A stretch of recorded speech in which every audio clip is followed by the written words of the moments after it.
Oh dear, more porkies from the pretend royals, as the reason they are coming to the UK is for two court cases, one the case against the Home Office for free security and the other to redress the Markles' claim against Meghan for saying she was brought up as an only child. Harry has now lost the plot. He doesn't know what the plot is, but Meghan does.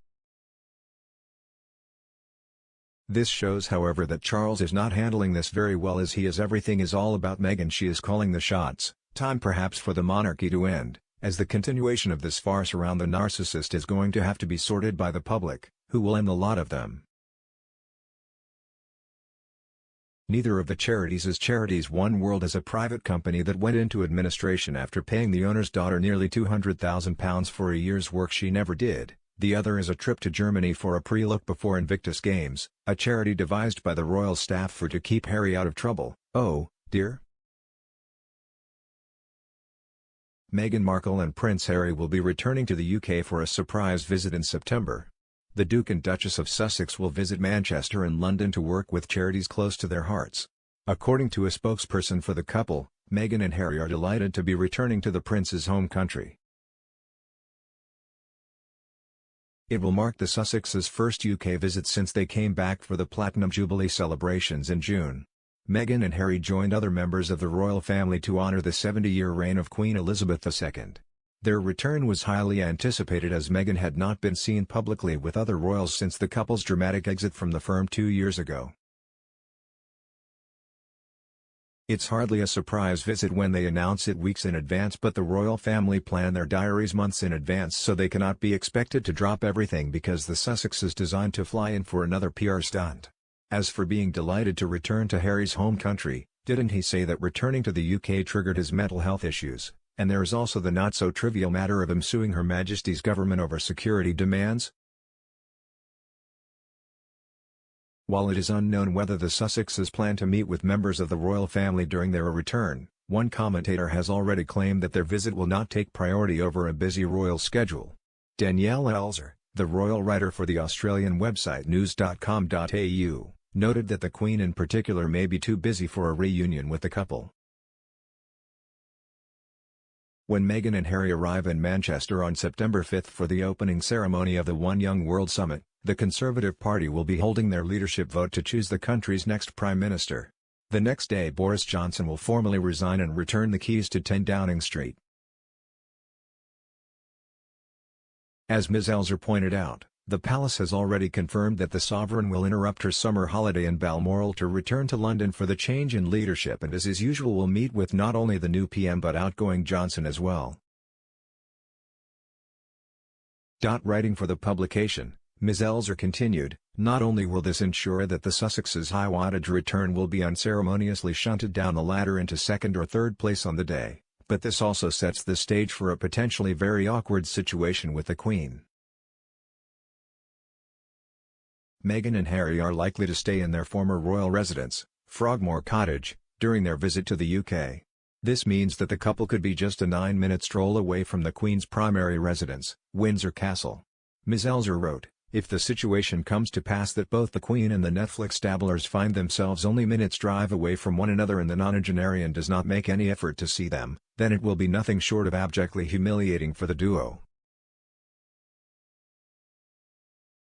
If the Duke and Duchess do fly 8,500 kilometers around the globe only to be cold-shouldered by Her Majesty, it would be a stinging PR blow, a blow that is unlikely to impress their Netflix paymasters. After all, disaffected, self-exiled former HRHs who the amiable, widely loved Queen won't see makes for a much harder sell to audiences." Ms. Elser's comments come amid wide speculation about Meghan and Harry's multi-million-pound deals with Netflix and Spotify. September will mark 2 years since the Sussexes signed the deals with the streaming services.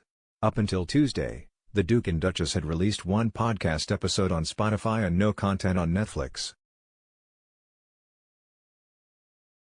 The Sussexes not working royals. They are still connected by birth. As their visit to the UK has been hastily announced, they should not expect the Queen and senior members of the RF to drop everything just to meet them. It is the same for us folks. Overseas visitors who just announced that they will be dropping by to visit may miss a reunion, simply because appointments etc. cannot be changed at the last minute, regardless. More so with the RF, as there are so many hoops and hurdles to overcome. However, after months of anticipation, Meghan finally released the first episode of her new podcast Archetypes. The Duchess has apparently been throwing herself into working on the project over the past few weeks. For her first episode, Meghan sat down with Serena Williams to talk about the negative connotations surrounding ambitious women. It is understood Harry is working on a documentary about the Invictus Games entitled Heart of Invictus. The couple is also reportedly filming for an at-home style documentary series. Camera crews were spotted following them in the Netherlands while they attended the Invictus Games and on a recent trip to New York City. Meghan and Harry have never confirmed the docuseries, but it has been reported that Netflix wants to release it this autumn, ahead of Harry's highly anticipated memoir. Last month, TV insiders told Page Six that the streaming giant is pushing to stream the series by the end of the year and hopes to tie it in with the new season of The Crown. One source said, "There is a lot to organize and a lot of things at play here. Netflix wants to make sure they get in there and don't get scooped by Harry's memoir." It remains unclear whether Meghan and Harry will be filmed during their visit to the UK in September.